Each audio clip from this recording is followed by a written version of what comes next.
FM News Talk 97.1. On-demand audio. We're joined right now by Matthew Whitaker, former U.S. attorney and who directs the nonpartisan ethics watchdog group, the Foundation for Accountability and Civic Trust. Mr. Whitaker, how are you? I'm doing well today, thank you. It's good to have you on. Tell us a little bit more about FACT, first of all.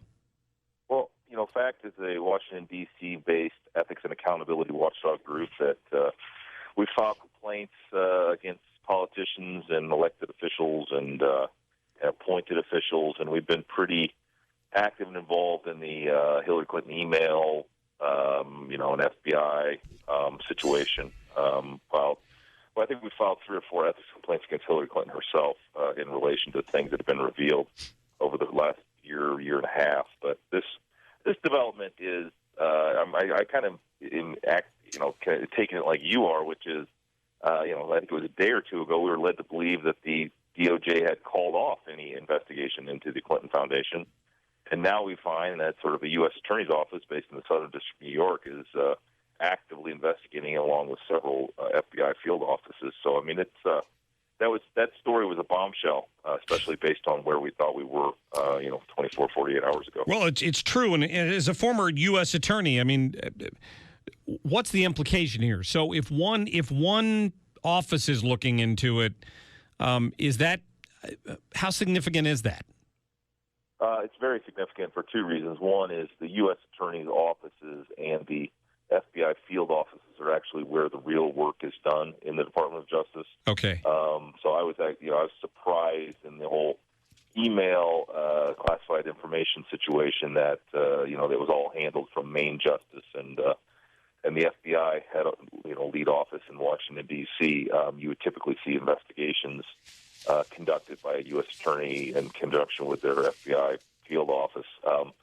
The other interesting development is that it's Preet Bharara out of the Southern District of New York, which is probably the most independent U.S. Attorney's office and most well-resourced. I mean, it is a big office with lots of expertise and experience and a long history of doing significant investigations there in Manhattan.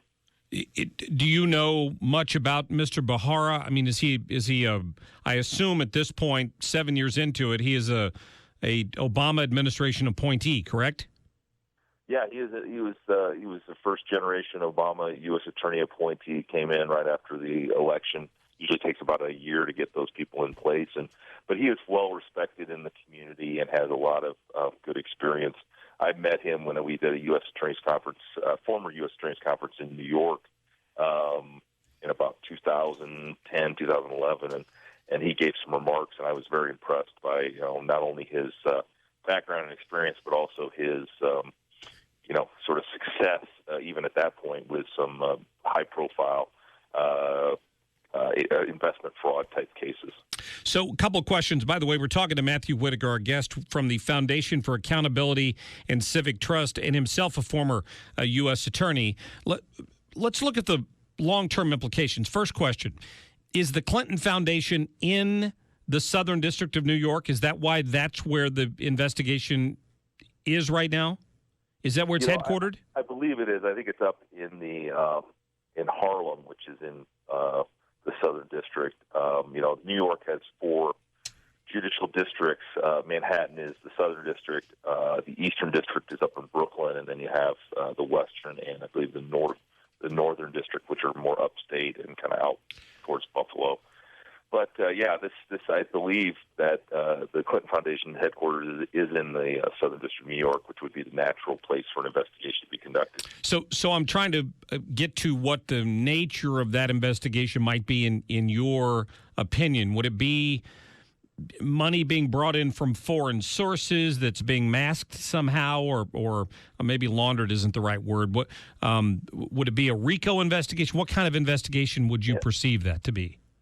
Based on Richard Pollack's reporting, it's a corruption investigation that was triggered by a Clinton Foundation donor having a series or one or more suspicious activity reports filed on that donor by a bank, and so that's mean, that's really salacious and interesting because, that could mean all sorts of things regarding money laundering, regarding, corrupt proceeds from illegal investment or, criminal enterprise. I mean, it's let's just say I have my box of popcorn and I'm watching this one very carefully.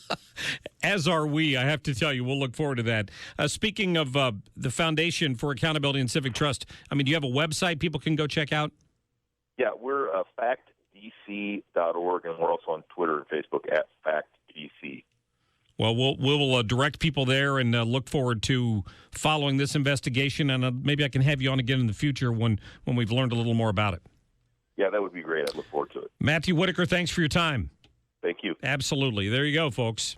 I mean, this is a former U.S. attorney who's getting a box of popcorn and wants to sit back and see where this one goes.